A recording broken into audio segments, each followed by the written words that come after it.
Yeah. No, like so. No, it's like I didn't really like the way he argued. You feel me? And like I'll be like, how could you? Like, why do y'all talk to each other that way? Crazy. You know what I'm saying? And it's funny, right? Rest in peace, Twan Mac, man. So, Yeah, like, we need a moment for him, man. Yeah. yeah, man, That's tough. yeah, man, Yeah, yeah, that was tough, man. man. Man, ooh, it's funny because when I was setting up the live, I kept just thinking about him. Twine, all we've been talking about is going overseas, man. That's all we've been talking about is going overseas and doing a run and where they still had that genuine affinity for hip hop. You know what I'm saying? And Twan Mac, rest in peace. Twan is somebody that I had on No Ceilings Live. I don't know, probably where we at like episode 24, 23 or something. Around a dozen times almost. He's probably been on here Yeah. like 6, 7, 8 times. Just a really good brother. You know what I mean? Like always introducing the founder of the adult contemporary hip hop movement. My boy passed away. I don't really quite know how. And I don't think that's important as much as, man, we not going to get that light anymore. You know what I'm saying? Like that person to shine bright and really make sure people understood how great hip hop could be. You know what I'm saying? And it's been tough because, you know, this internet made connections with people, man, and you could meet people that be like Kendrick Spirit, like how we met Trap, or, you know what I mean, like how I met, you know what I mean, Twan. It's like, it felt like we knew each other. We ain't even knew each other longer than probably 8 months, but it felt like we knew each other for 8 years. You know what I mean? And he became like a really dope person to you know, think hip hop with and talk and really gain perspective of everything. So rest in peace, Twan Mac. Yeah, man. 414, you feel me? Milwaukee, Midwest legend. And Kareem City. Yeah, straight Kareem up. And it's a City. ton of No Ceilings lunch hours where you can see Twan really articulating, you know what I'm saying, hip hop and just really being a dope brother. You know what I mean? Nobody else, you know, that nigga would call me 7th Street. What's up, 7th Street? He's the only person outside of certain homies who say that. So, you know, it's so many great memories. You know what I'm saying? And it's fast. Life comes fast, and a lot of ideas we got to really get to. So, again, rest in peace to Twan Mac. Milwaukee lost a real light. You feel me? The Midwest hip hop in general lost somebody special that saw it a lot greater than it was than it is now. You know what I mean? So it's up to us to really keep that stuff going, man. And you know, shout out to his mom and his family. Shout out to the homie Speech from Arrested Development. You know what I mean? I know they going through it tough because if I feel this way about Twan after 8 months, you feel me? I can't imagine what it felt like after knowing him for years and years and years. Yeah, I know, man. Shout out to Gulf Coast. I know. And it be all of a sudden. You know what I'm saying? You don't even know like that fast. And, you know, Twan ain't here no more. And it's like, you know, Sunday I was able to kind of, you know, not really be on top of it. But when I realized we was going to have to do this stream, and Twan and Trap are two people that I gave an open door to the live stream. You know what I'm saying? Like, them dudes got the link. And I'm not even sure Steel has an open door like that. Right. And it's like, I'm like, Twan, like, whenever you want to come, Trap, whenever you want to come, y'all don't got to tell me. You know what I mean? Y'all family. Like, we're all together. So it's dope. You know what I mean? That Trap popped up. You know what I'm saying? And in my mind, I'm like, okay, I'm fit to talk to Twan. And it's like, no, I don't get to talk to Twan no more. You feel me? So it's like, man, it's tough. Man, rest in power. Yeah, man. Twan. Yeah, man. It was really like it was really tough right now, man, because like I said, it was the fact that we just spoke to him at 10:30, B. Yeah. And that like, give me a second. Yeah, in the group chat. Yeah, in the group text, and he told he told me that going overseas, going to and it was like I'm like, yeah. So he was plugged to England, I'm plugged to Japan. We got Australia. I'm like, yeah, we gonna go have a ball, bro. Like, you know what I mean? So yeah, that shit was wicked, man. That shit was airy almost though, big. Cause I ain't really feel like I don't even like. That's why I fell back from the clubhouse and all that for like a couple of days because it was like it wasn't gonna be the same without having my man pull up in the room and you know what I'm saying. Y'all remember one time I went on Clubhouse, bro. I went on Clubhouse and just had to do it, but really couldn't talk. You know what I mean? But just really the fellowship with everybody who knew him.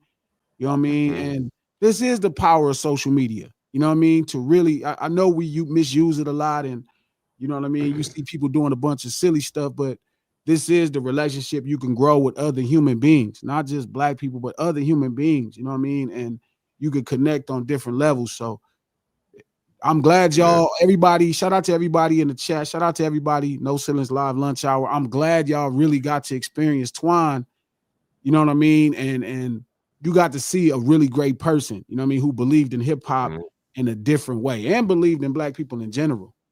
Yeah. So I'm not your N-word. Straight up. That was and he only never told me that.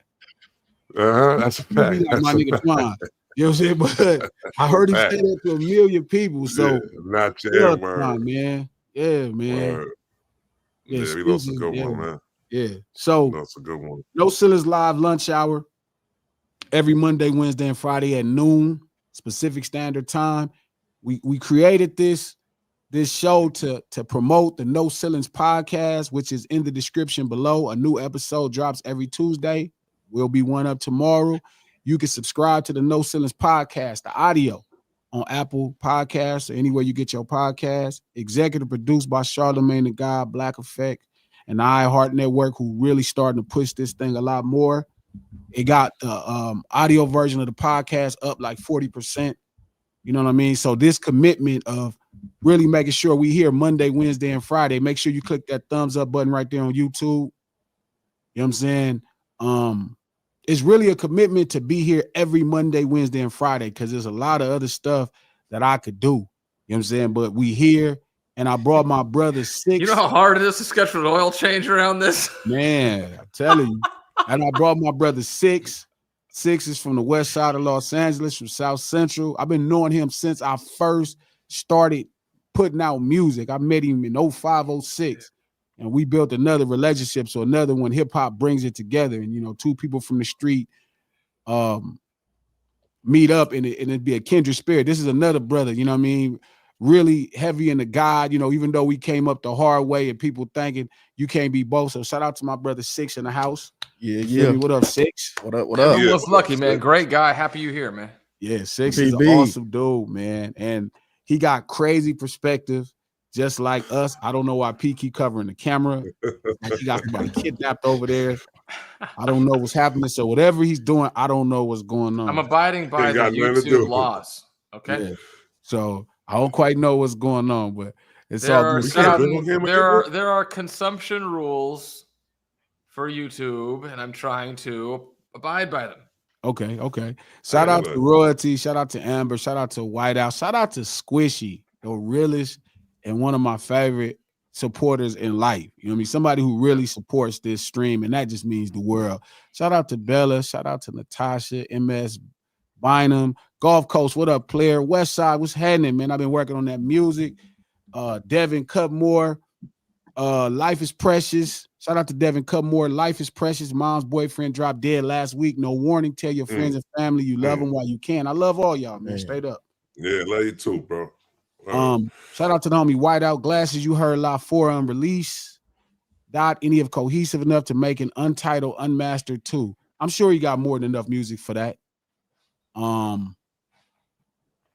don't know, man. Dot be just living life, man. Sometimes it's hard for people to realize like he don't wrap his life in just hip hop. You know what I mean? He is being a dad. You know what I mean? When I talk to him, he enjoying his cars. He trying to enjoy life, and the music will come from it.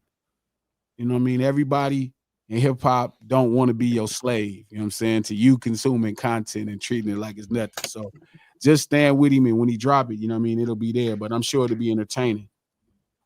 Yo, he went. What you think about? Oh, God, my bad. No, go ahead. No, I was saying to talking about that. I was saying I think he about to clean sweep on the Grammys though, B. Yeah, it's gonna look crazy.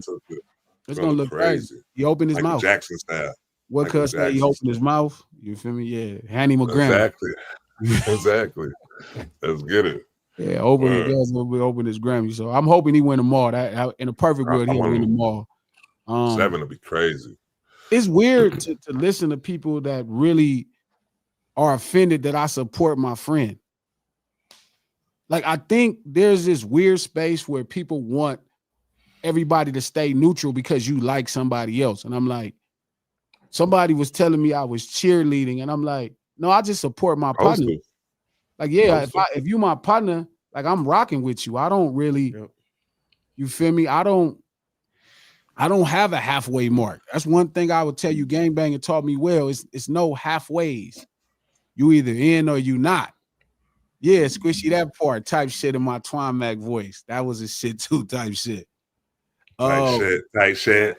Yeah. Feel me? Yeah. So I rock with my people all the way to the end. So I want him to win them all. I want him to go to the Super Bowl. I want him to cut everybody's head off. That's just how I support my peoples. And it don't matter what I get in return. I can't really explain that, you know what I mean, type of mentality to you if it don't make sense to you. If you don't just support your people just for the sake of it, then, you know what I mean, you in trouble. Like, I don't know what type of person you is. But I was having this crazy thought, you know what I mean, before we get off of that. I told Pete, we still got to do another podcast. We're going to drop one tomorrow, but we're going to do another podcast. It's called The First 100 Days, conversations about the first 100 days that Trump is in office. But over this whole weekend, I've been really thinking about it. Like I talked to Charlemagne, I talked to Van. Shout out to Charlemagne. He is okay. Van is okay. They did not commit suicide. I was genuinely concerned about it because they were like on the edge. They was like, Glasses, you need to vote. You know, a vote for nobody is a vote for Trump. And I'm like, look, I don't care if you in California, vote for nobody, no matter. Right? I'm like, but I'm like, look, cool, right? Whatever. But shout out to the homies, they still alive. You feel me? We in the game. And we had a great conversation. And listening to them, it made me think of a couple things. And one of the greatest analogies I realized is America, and shout out to my brother Manny, Ace Boy Manny. If y'all check out the community or Ace Boy who's worldwide, he's a really dope brother. He be popping his stuff. But he had a great point. He always would tell me how ghetto America was. Like when he would go to other countries, he'd be like, man, America is ghetto. Super. And I was like, I didn't like that, but I got what he was saying. It is a little too, the rules are a little too loose, but that's the, freedom. Freedom comes with, people being able to mess with the food, and some of this stuff ain't quite what it's supposed to be. You know what I mean? It's a freedom and a pursuit of economics that make people get really relentless, right? So, hey, Simone, what's happening? And they get really relentless, right? So I get it, right? And I understand. But it hit me that Biden and the Democrats have been running America like Walmart. Like Costco's? No, like Walmart. Right? It's hella cheap. It's horrible customer service. Horrible customer service. It's the bare minimum. Like you ever go to Walmart? Like Walmart, don't get me wrong, everything is way more affordable when you go to Walmart. That's how it is in America. Like everything is affordable, right? So you can get access to everything, but ain't nobody making no money, so you can't get too much. Right. A bunch of people got attitudes like you did it to them. Like every time I go to Walmart to save like $2, Pete, because like I'll be sitting waiting on something and they got everything locked up. Everything locked up. So I have to wait 45 minutes just to buy something. And I realized like I'm not saving any money at all when I'm at Walmart, because whatever money I felt like I was saying, if I was saving, if it was locked up, I'm going to spend my time there. Yep. Mm-hmm. And it's true. It's funny because I stopped going to Walmart for that reason. My old apartment, I lived 1 block from Walmart and 1 block from Publix, and Walmart became such a disaster. I'm just like, this is for $3. Fuck it. So you know we don't have Walmarts in New York City. They don't allow Walmarts in New York So City that at all. surprised me. I did not So know might- that, man. I believe Yeah. that. You got to go outside of New York City in order to get to Walmart. Like you got to go to Long Island or like upstate or something like that. But in the New York, we didn't let them come in. Like we got Targets and all that shit like that. We got Costco's, all that shit. They didn't allow Walmarts to come into New York City, yo.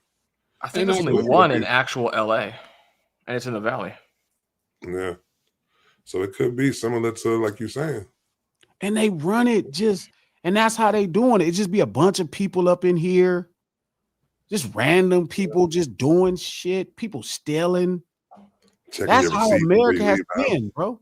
Like the employment is kind of shaky. They Yeah, don't we really just- care about you. The bosses don't care about you if you work there. You know what I mean? Everything about America has been like Walmart. And it's funny, I was looking at another dude and I had this thought, and a dude called them Walmart Americans. And I was like, I get what he's saying. Like, I thought I came up with it, but it's other people who feel like America is coming across very Walmart-ish. And Yeah. listening to Van and listening to Charlemagne, I understand.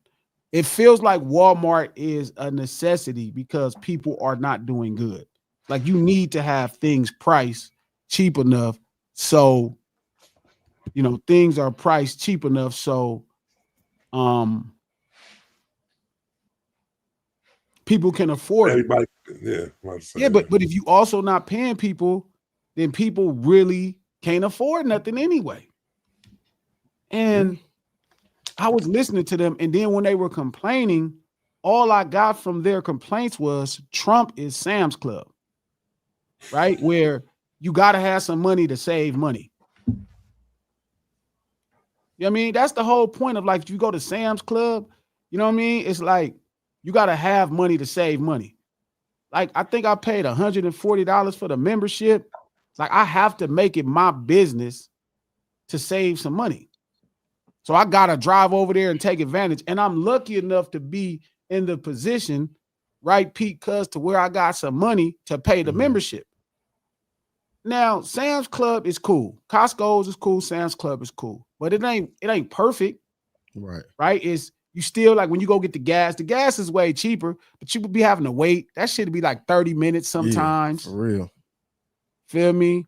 Like inside, don't get me wrong, they got really good produce. I love shopping there and buying stuff, but you got to buy a lot of stuff. Like it's almost set up for people that are businesses. Like you can't go in Sam's Club and get a roll of paper towels, cuz.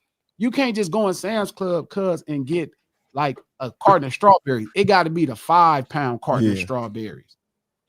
You go by there, you can't just get like dinner for tonight, cuz you got to get the slab of short ribs for the week. Like everything about it is set up for a business person. You know what I mean? You get the chips, you got to get 5 bags of the big chips to save some money. And to me, that's Trump's idea of America, where it's like, if you are in the business of doing business, you will flourish in Trump's America. You got to have some money, or you better have like a mentality to get some money. Yeah. Because if you don't, you know what I mean? It's not going to be easy. Now, in a perfect world, I realize a sweet spot is probably Target. Target. Yeah. Target. What I like about Target is, right? It's like Target, like Walmart still has some bad quality stuff in there. It'd be TVs made by like some off company, you know what I mean? Yellow light TVs. It'd be like a 55-inch TV for $13. I feel like when I go to Target and I really look, I need that. 98% of the inventory is identical. At Target? Yeah. I'll go to Target and be like, oh, I'm gonna get something, slightly better quality, and I go, it's like they source the exact same stuff. At Walmart, it's like Target. Amazon department store. Yeah. You said who? Yeah. It's like Amazon department store. That's how Amazon do shit though. You can find the same thing, but it's by different people and shit like that. Shout out to Squishy. I ain't going to Walmart. I quit going to Walmart when I seen a man walking his pit bull through the store. Wow. Oh my God. There's something that happens at Walmart. Yeah. Yeah. But I'm also complaining about Sam's Club too. And the reason is Walmart and Sam's Club, because they really all Sam Walton. It's all Sam Walton. You feel me? But like another thing, when I go to Sam's Club, it's always like the lady, she might not ask 10 people about their membership, but every time she see my black ass walking there, she asks me about my membership. And you know it. Yep. You know what it really be. She be looking like, do he got a membership? Like, lady, you can't even buy nothing without the membership. He don't Why go here. asking me for my membership when I walk in the store? Yeah. That's how it is in Trump's America. You know you finna deal with some subtle racism, maybe even over the top racism. But you really gonna deal with racism even at Walmart too. The white man just not gonna help you. Right. You be calling his name. Hey, brother, can you get somebody open? Yeah, they're on their way. I've been here 50 minutes, bro. I've been here 50 minutes, bro. Why the hell am I waiting on this? Whatever I thought I was getting some NyQuil for, this $8.49, I should have went to damn Walgreens. Just paid $10.50. I've been here an hour and 30 minutes. Yep. And I understand why people have been driven away from Walmart. Walmart is actually a horrible experience. I ain't gonna lie about that neither. Walmart's a horrible experience. And it's never a time it's a good experience. It's like they always trying to save money and they get worse and worse. You already didn't have good customer service. How do you have bad automated customer service? It's automated. It's still a long line and it's a bunch of people and machines not working. Brother, like just get that's to me the democratic America.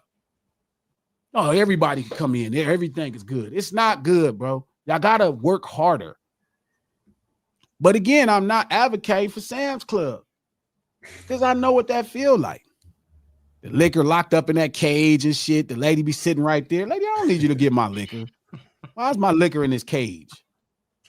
Your bartender? Y'all can't steal it. I get so upset, man, and I be just counting. And I'm telling Charlamagne, and I get they plight. Like I get it. I'm not in the politics. C in the politics, Van in the politics. And it's like they keep wanting me to be excited about the trickle-down effect that black people get. Everything is minority. Why it ain't just black? You know you didn't did people. Pete, they know they did people wrong. They know they did black people wrong. Why can't they just be like, you know what, this is just for y'all? Because y'all, and I know why, Pete, because in the back of their mind, they do not want to apologize for slavery. Because you'd have to repair it. But again, man, even when he was telling me, he was like, yo, he was like, Glasses, man, no, Trump has the support of white nationalists, white Christian nationalists. I'm like, but it's different when you got the Democrats running the country like there is no God. People would prefer a white God versus no God. Yeah. Those two are so detached from reality. It's obscene. I'll be blunt. They're so fucking wrong. It's scary how fucking wrong they are. And Pete, like it's just the truth. I don't know how else to fucking say it. It's incredible. People would prefer a white God, a white Jesus versus no Jesus. And you look at just the whole Democratic Party running their things, right? They running their things. They be doing stuff they don't even got to say out loud, Trap. Mm-hmm. Like, you don't got to say you had a cross-dresser at the kindergarten. Why is there pictures? Right. Okay, if you want to teach kindergartens about that, you feel me? Cool. But why are you running your campaign on this? And this is what I'm telling them. I'm like, they just run their campaign on the dumbest shit. You running your campaign on kids being able to get a sex change. Why is that a part of the campaign? Why can't you just pass that law in silent? You know people don't like that. And that's to me where like the Democratic Party lost to the Republican Party this time. Some of the stuff they be running on be dumb. And it's all condensing heightened emotional points. It don't be nothing. And the Republicans run on the same thing. But it's one thing if it's people actually voting because they don't want, like, it's a lady on ADHD. Shout out to Mrs. Hargrove, right? And she was saying her main reason for voting Republican is because she didn't want to have tampons in the boys' bathroom. Why the hell would you even advertise you're gonna put tampons in a boy's bathroom? Why is that a part of your campaign? It starts to look godless. I think the reality of it is, it's the whole thing is an all or nothing buy-in principle concept that party runs. So that's like a litmus test. If we can get you to buy in to the fact that men and women can change back and forth on their own whims, we certainly can get you to buy into this fundamentally flawed economic policy you don't understand in the first place. But it's wind people up emotionally and get them to buy into everything, and they pick the farthest thing away as the line in the sand and go, okay, if we can emotionally whip you up to do this, then our system is working enough because we could sure as shit whip you up to buy into all the other crap. That's what it looks like to me. How does that work? What do you mean? Like, why would that work? Like, why would you be able to run your camp? Like, look at the Obama administration. I get why white people sometimes make decisions. No white person want to be seen as racist, right? That's how white guilt business works, right? I get it. No white person want to be seen as racist, but it's like that don't mean. And it was something C was saying to me. We were talking about that, and then they started saying this, like marginalized group, and I'm like, that's not like that's just a lazy connection. You know what I mean? Like to make everything a marginalized group. Oh, bro, stop talking like that. Like, why is there these really general number talking points versus you're speaking to human beings? Because that's their modus operandi. It's divide to a point. You know, divide to 51% and unify 51%. That's why you had like queers for Palestine, where it's illegal to be queer. So like that's that system. That's that program mentality. We need to convince. That's a real movement. Yeah, you ain't see all those marches? No, where are they at? Well, now they're not happening as much, but they were happening in metropolitan cities all over the place, college campuses and stuff. Yeah, there's a lot of that. That's crazy. But be it as it may, yeah, and nonetheless, it's like pick an apparatus and then convince as many different people that it's against them as possible and unite all the people. So if you were to specifically say black, then you might not get all these other groups to buy into that because they feel excluded. So we have to do this like inclusive exclusivity type of, you know, manipulation scheme to get as many. That's why, like, okay, you're a less than 50% group of people. Trans, yes. Black, yes. Latin, yes. Woman, yes. All these, anybody they can convince the system is up against as a group blanket wise, rather than like nuts and bolts wise, they'll take it. So that's largely how that program works. And then they say, quote, people of color, quote, marginalized communities, quote, whatever. You know, they come up with a new term every 6 months when the, you know, old terms don't test out so well with the focus groups because you've pressed the button so many times that nobody cares about it anymore when they hear the noise. People of color is one of my favorites. No, but that's like, you know how it started off like the LGBT. First, it was just gay, right? Then they start adding to it and adding to it. It used to be LGB. Yeah, this gay was just, you know, boom, it was gay. You straight, you gay. Now they adding all these letters to it because gay don't hold that same effect like it did back in the 80s. Now, you know, you add more and more people. So I hear what PB saying in that. Yeah, that's America for you, though. I don't get that. It's like the fact that this works is crazy. It's disappointing. Everybody sleep. America's like Hollywood, right? It's like you film this movie, and when you show the movie, like subconsciously people know this is a whole bunch of nonsense behind the scenes. Like, how did they do this? How did they do that? But you don't pay attention to what goes on behind the scenes. You just pay attention to what's really on the screen. And you be so entertained by what's going on the screen. You don't care about nothing in the background. And it's just, you know. But you gotta be. Look, I get it. Both campaigns, Republican and Democrats, they have to cater to emotions, right? I'm not saying one.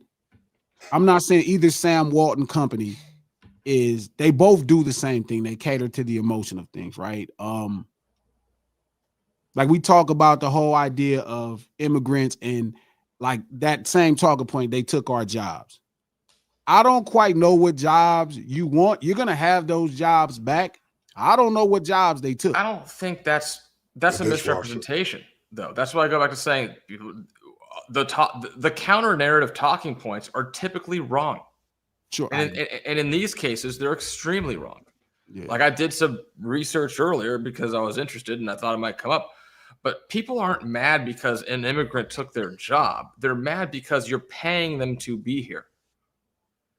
So like the aggregate cost for illegal immigrant programs in the state of California, $31 billion with a B. Mhm. The total aggregate value of all agriculture sold in the state of California, $47 billion.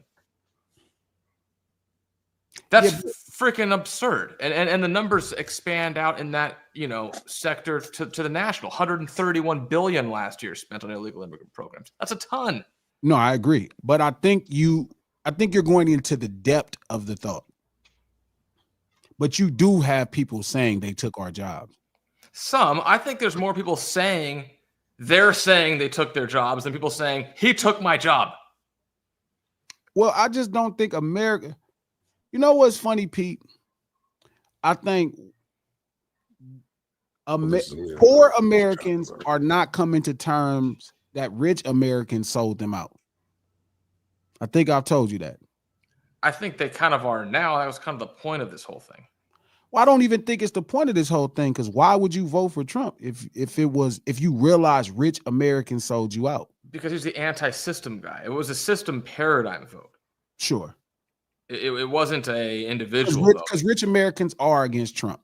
Yeah, and similarly, like rationally speaking, do you think Joe Biden was running the executive branch with an iron fist? No. Do you think that Kamala Harris was going to have any say in the room? No. Neither of them were. So what it is I don't like this system. It's extremely powerful and entrenched. It's not working for me. Somebody has to stand up against this shit. And that guy said, I'll stand up against it. No, you don't have the balls. Oh, really? They're trying to throw me in jail. I got shot in the ear. He is the only guy who stood up. Because it's pretty much just the cores, the orphans of the Tea Party from back in the day. He looked like Tupac right now, bro. Like people busting on him. He's screaming, fight. He do look powerful. And he come right out just talking crazy. And he's smart. Some of this stuff, that's what I say. But it's like, I definitely don't understand why would poor Americans vote for him if you understand I get the concept. Me and Pete have talked about this, and we're gonna do a whole extra podcast this week. We're gonna do a whole extra podcast. We're gonna double up on the podcast this week where we talk about the first 100 days. The first 100 days being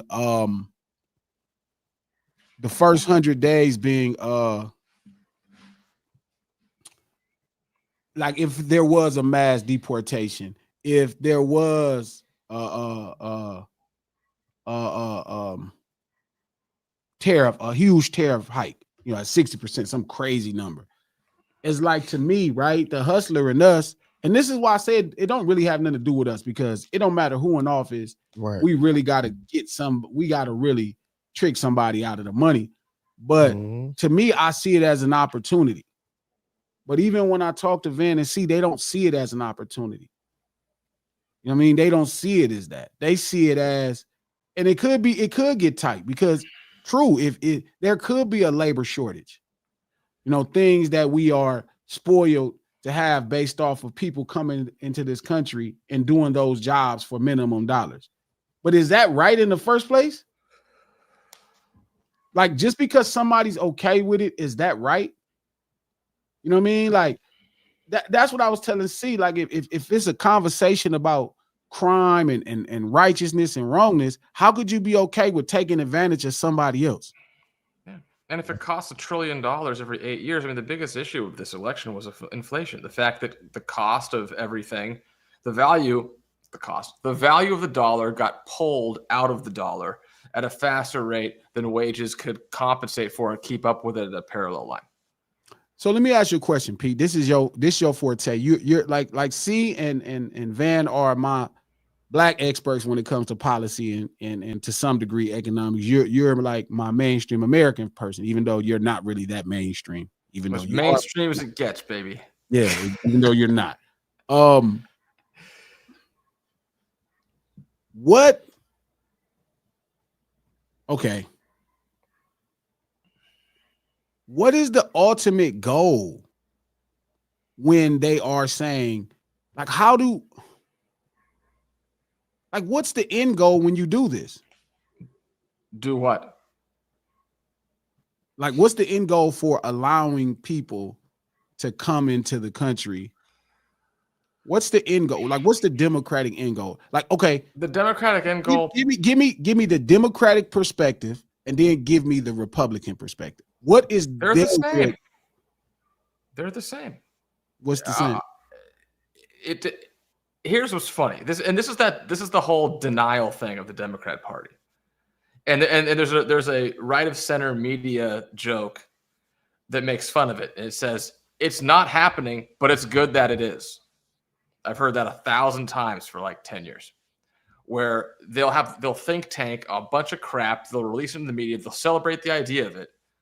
And then people don't like it. And somebody in opposition will accuse them of it. And they say, it's not happening. And then they'll go back to saying, we need this to happen, even though it's not happening, and they're doing it. So what it comes down to, effectively, their goal, and you can see it in again, I'll go back. The truth is in the court documents. Truth is in the court documents.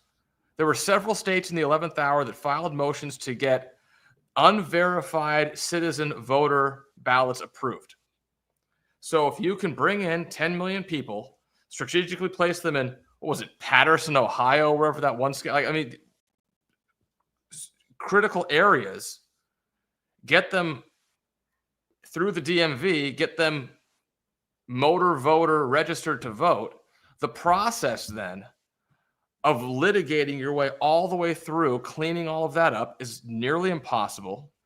You can pass, in the meantime, rapid bills to give various upgrades in status and fast tracks to citizenship. And the goal is to get, because they're eroding support across the demographic board. So if they can bring in 10, 12, 20 million new people that are social program dependent, that come from a culture and a political environment that is centralized power paradigm oriented, that they're basically just importing political support and voter majority, in clear daylight.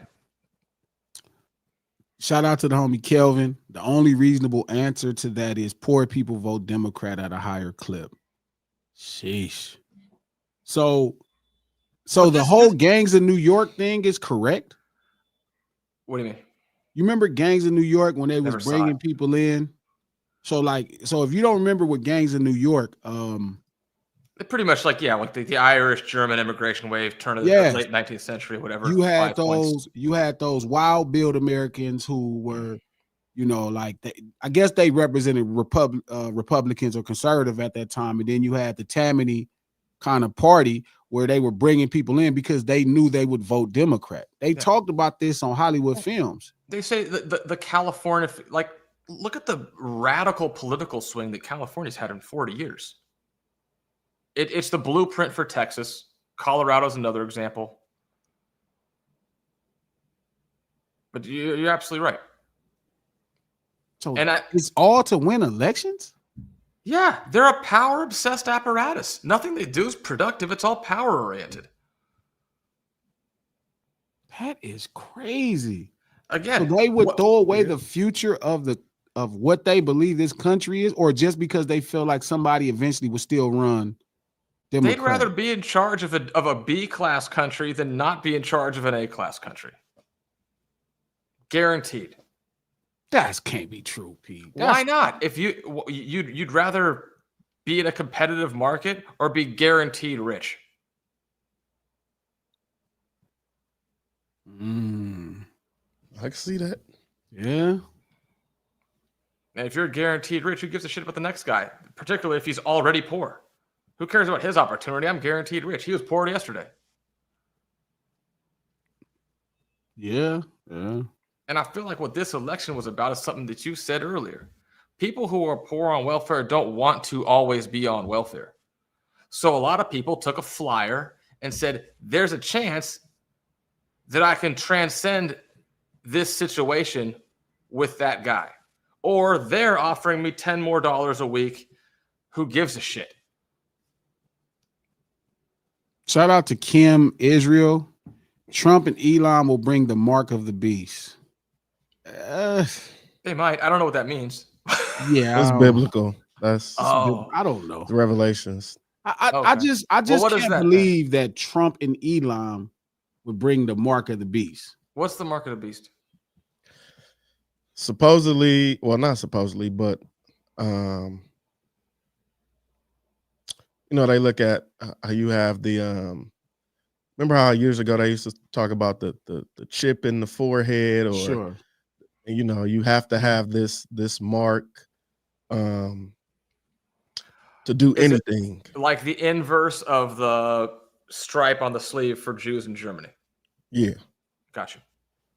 I mean, I just don't see how you can look at these two specific white men versus the last white man and think mark of the beast. That's what I don't get. Well, I'll be very frank. When we're talking about Joe Biden, he's a little older. He's not quite such a strong guy. So his mark, he might have a mark of the beast, and it might be sort of a depends problem. So Revelations 13:16-17, which states, he causes all, both small and great, rich and poor, free and slaves, to receive a mark on their right hand or on their foreheads, that no one may buy or sell except one who has the mark or the name of the beast or the number of his name. Mm-hmm. I can understand what that is, because Elon is into that type of technology. Yeah. And in theory, it's in your hand, right? It's not in your skin. We could have said that about what's the old boy that did the Apple iPhone? Oh, Steve Jobs. I mean, you could say, so I mean, I can't really pinpoint a specific person. I understand the concept, but pinpoint it down to a specific person. I mean, it could be Elon or it could be somebody else. Yeah. And all the big tech companies have already acknowledged the fact that they provide carte blanche backdoor access to all their data to the intelligence agencies. Shout out to my brother Ace Boy Manny. Ain't no mark of the beast coming. Y'all got to stop this craziness. I don't think Manny really believe in God or something. I know he was Muslim at one time, but I don't think he really. He don't Sounds really good to me. I like Manny. Yeah. But that's also why I think people voted Republican this time. Is like I said, like she's saying Trump and Kim is saying Trump and Elon will bring the mark of the beast, but everybody else in every religious country is looking at the last party and the last leadership like this is that type of evilness. You know what I mean? They like you manipulating genders, right? This is the belief, right? You're letting anything happen. You don't have a moral standing. And that's what I was telling Charlemagne and Van. I'm like, bro, people would take a white guy versus no God at all. And it's just, I don't think people, like, I think they tried. They gave it a try, right? They gave it a shot. Black people don't have the number to really rule an election as a whole, but we have the loudest voice in my mind to rule an election as a whole. We can influence people to do things when we all collectively come up. And I think a lot of poor and lower middle white class people decided to listen to us. They said they decided to listen to us. And they said, okay, who do you guys want us to vote for? Who do you guys want us to vote for? And we said anybody but Trump. And they took Biden. And then those poor and lower middle class white people looked at their pockets at the end of this last election and said, hell no. They looked at how their money was spending, because this election is all about poor white people. I mean, that's still the majority in America, a bunch of lower middle class, poor white people. They're running the election. and they listened to us in 2020. We were screaming, "Don't vote for Trump." You know, everybody that was not a poor white, lower middle class person was like, "Don't vote for Trump," and they listened. I got a stat for you. Go ahead. In 2020, do you know how many people voted for Trump nationwide? How many? 74 million. In 2024, do you know how many people voted for Trump nationwide? How many? Yes, 74 million. In 2020, do you know how many people voted for Joe Biden? How many? 81 million. Do you know how many voted for Kamala Harris? It had to be 70, 69. 71 million. So Trump's number changed literally a couple 100,000. And in what is deemed as the most illegitimate, incoherent, free-for-all election in the history of time, 10 million people decided this isn't an important election this time. Cheated. I was one of them 10 million. 10 I don't know. million? I don't know, man. Shout out to Kim. There's never been numbers like that. Every other number is about the same. Kim is rocking the chat. Trump just said it won't be any more voting. Kim, don't believe that silly stuff. That's just talk. Shout out to the homie Fats. Fats in the chat. What's happening, Fats? Christianity was a brainwash program to coerce slaves into obeying their masters. Man, I thought Christianity don't even make sense. was older than that. I won't even go. Not even make sense, Fats. That's just crazy, Fats. It's not how Christianity started. That's just madness. I don't know. I hear a lot of open-ended things that Trump be talking about. But I don't pay that no attention. Again, he's appealing to a demographic. To Charlemagne's point, it does have a very fascist sound to it. But I think more or less he understands people respect power. He understands what he's projecting is power. I don't think that man want to rule this country no more longer than the 4 years he got to rule it. I think this is a personal thing for him to do it. But I doubt at the end of these 4 years, he like, I'm not ready to go. Do you think he intends to make everyone who runs against him go to court to get on the ballot? Because every person who ran against Joe Biden ended up in a courtroom trying to get on the presidential ballot. Everyone, not just Trump, not just Kennedy, everyone. Do you think he'll try to arrest and have criminally charged, convicted, and sentenced his political opponents? There were Trump people who served time in prison from his actual staff. Yeah. Shout out to Tom. What's his name? That dude is something else. Do you think he would try? Because people do say that. People do say he has the mentality of a dictator. Or you know what they say? They say he's going to come for retribution. What does that mean? It means we did all this corrupt, crooked, criminal shit, and he's going to do it back to us. Do you think he's going to try to stay in the White House longer than 4 years? No. You don't have any doubt. Like if you had to have a percentage, like let's say, okay, 0. This weekend, Mike Tyson fights. This weekend on Netflix, Mike Tyson fights Jake Paul. What chances do you give Jake Paul? What percentage of chances do you give Jake Paul to win? That's a coin flip to me, 50. Mm-hmm. You give Jake Paul 50% chance to win the fight? Yeah.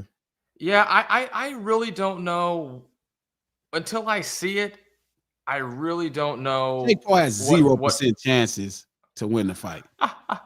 0%. It's entertainment, so that's the only reason I would give. Ain't enough entertainment. If it's just a for real fight, it's a real fight. Yeah, it's entertainment. It's not a real. It actually goes on their record. It actually can end. Mike Tyson cares about his record. He's almost 60 years old. About his record right now. Mike always gonna care. Mike Tyson is one of the 10 greatest heavyweights. Mike didn't care about his record in his last fight for real. When he sat down in the corner and let the fight end early and came up on the microphone and said, "I don't really care about this shit no more." No, he's talking about when he fought Kevin McBride, but that's a young. He was not young. He was 40. No, the guy he fought was a young, big white heavyweight fighter who had an amateur career, who had 30 fights by the time he fought Mike Tyson and an amateur career. And that guy just 40. Beat Mike Tyson. I'm not disagreeing, but he just beat Mike Tyson because it was just his time and Mike was past working out. Jake Paul is not a fighter. Fair. He has zero chance. Trump just has a noticed better this. chance to stay in the White House than Jake Paul has a No. chance to win this fight. No He way. has zero chance. No chance. Zero chance. I'm 41. I know how different I am at 41 physically than I was at 35. Yeah, but none of us are Mike Tyson. I'm not you, and you're not Mike Tyson. Jake Paul is still not a better athlete than Mike Tyson right now. I'm not worried about that.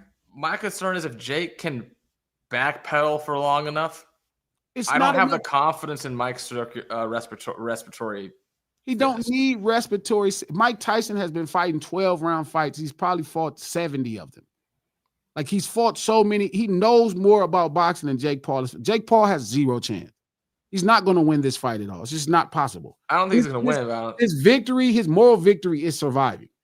Being there for the last 8 rounds. They reduced the fight down to 2-minute rounds, like women rounds. They're making them wear really big gloves, like training gloves.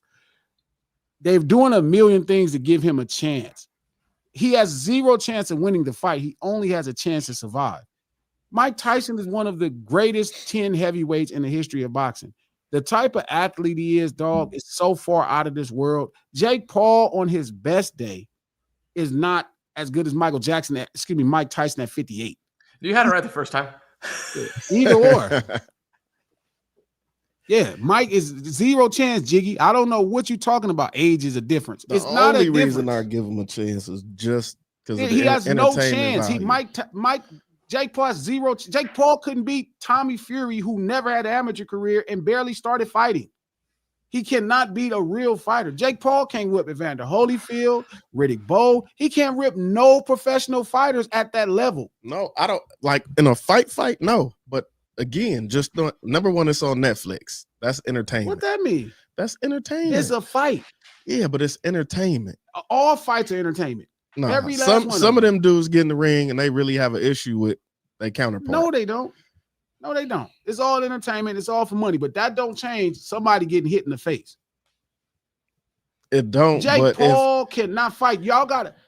What I love about marketing, and especially in boxing, it's at its best when it can capture your imagination. The fact that people think Jake Paul has a chance is crazy to me. You have to be absolutely insane to think a guy who can't fight a novice boxer. He couldn't beat Tommy Fury, a novice boxer. A guy who don't have amateur career. He don't have anything. He has, like, he was a reality TV show. He got like 9 or 10 fights. He couldn't beat him. I don't care if Mike Tyson's 58. Mike Tyson ain't like me when I'm 58. Mike Tyson is still greater. I think he just ran a 5-1 the other day in a 40. Like, what the hell do you do when you see this type? He's not that type of old man like glasses or like some old man. Like, he's still the quickest person Jake Paul will ever see in the ring. Sure. And I don't think they're blood testing Mike. I'll be very frank. And even if they did it, then it wouldn't matter. Because how the hell do you stop an onslaught when you don't even fight other boxers? It's different fighting an old basketball player or fighting some old UFC fighter. Yeah. You're not fighting a guy who can do the dance. Like, he doesn't know the guy that can do a dance. There is a very Herschel Walker-like potential outcome for this in Mike's It's favor. going to be bad, bro. Tommy Fury was young. I think age difference is the main issue. Shout out to Kelvin. Tommy Fury can't beat Mike Tyson. Would knock Tommy Fury out right today. How big is Paul? What's his actual size? I don't really know. 6 feet, right? 6'1", but he's a light heavyweight. What's he weigh? Like 170. He's been fighting at 175. Really? Yes. And I thought he was so much bigger than that. No, and then now you're gonna go fight the fucking two-time heavyweight champion. Because Mike looked like he's about 235. Because he Mike's is a big dude. Yeah, he's not small. That's for sure. Like, you've never even been punched by somebody like this. Like, I don't care if you in sparring, bro. The sheer quickness and ferocity when Mike approaches you, you have to know how to dance. Like boxing is a dance. It's not really a fight, it's a dance. It's all about how people move and conduct themselves around the ring, where they keep their hands at. So you learn the most by dancing with different dance partners. Jake Paul ain't fought nobody that dances. Nate Robinson is a basketball player. The brother from the Bay, what's Tommy from the Bay? The UFC dude? Oh, what was it? The football player? No, the UFC dude. He fought a UFC no, dude? he fight UFC. Nate Diaz. Oh. Bro, they don't know how to dance. Like, they know how to punch. They could position themselves, but they don't know the boxing dance. Even Tyron Woodley, they don't know how to. Mike Tyson is the king of the dance. Even at 58, he's going to move better than everybody you fought. He's going to punch harder. He's going to move quicker. He's going to move better than every last person you fought. There is not one person that Jake Paul has ever fought that dances, punches, and is as quick as Mike Tyson at 58.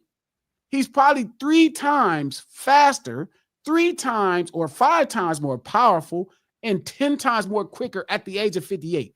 There's not one guy he fought that's as quick as a 58-year-old Mike Tyson. Mike Tyson was one of the quickest people in the history of human fucking beings. So at 58, he's still quicker than Jake Paul. I think he would whip Jake Paul in a foot race. And you're going to put him in there, and you can see they making every rule, bro. They're making every rule to make this man last. A win for Jake Paul is to survive 8 rounds with Mike Tyson. That's a tremendous It's only 8 victory. rounds? That's it. You know why? I think the 2-minute rule helps Mike more than Jake. No, it helps Jake because guess what? Once he catches up to him, you have time to get out the ring. He's not even going to have a better endurance than Mike Tyson. That's problem. My concern. That I'm not so sure about. That goes quick. That's like, you know, they say like the power is the last thing that yeah. That's the first thing to go. Yeah, but the type of endurance he would need to survive Mike Tyson. Like, people keep talking about Mike. If Mike Tyson was fighting against, it's all the circulatory system. If Mike Tyson was fighting against Big Baby Anderson, he'd get killed. Big Baby Anderson's a professional boxer, never won a title. If he was fighting against Chris Areola, shout out to the homie Chris, he'd be in trouble. If he was fighting Luis Ortiz, who's like 42 in Cuba, he'd be in trouble. Them dudes would knock Mike Tyson out. This guy who don't punch at a heavyweight level, he don't fight other boxers, is not beating Mike Tyson. I don't know what the hell people talking about. That is my biggest concern, is his lack of power. People talking about his win. I'm like, his win? Jake Paul's an entertainer. This dude is over there sparring 12 and 14 rounds right now. That's my only reason I give Jake Paul any shot. Jake Paul has no chance.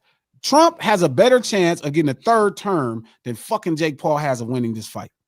I think he has a better chance of doing it if he wanted to. I don't think he wants to. His whole thing is restoring order, so to speak, right? Part of order is normal elections. He wants to normalize election rules, and he wants to basically roll back the massive expansion of executive branch federal agencies that seem to run rampant. That's basically the only 2 things he wants to do as far as government shit goes. He wants to clean up some economic problems. But most of that just comes from rolling back the encroachment by executive agencies all over the economy. Yeah, I can dig it. I don't know. It's going to be a good. We got 2 more days to talk about this, Wednesday and Friday at noon. It's Make America Great Again, not Make America Germany for once. Make America Germany for once is crazy. No, that fucking took a while. Every Monday, Wednesday, and Friday at noon. Click that thumbs up button. Go in the description. Subscribe to No Ceilings Podcast. You feel me? Apple Podcasts or anywhere you get your podcasts. We got a new one going up tomorrow. It's a really great one. We're going to do a couple extra ones for this week. I'm going to get Pete to step in. We're going to do some extra ones to really start talking about how this money and what opportunities should look like over the next 100 days for y'all. We out this thing, man.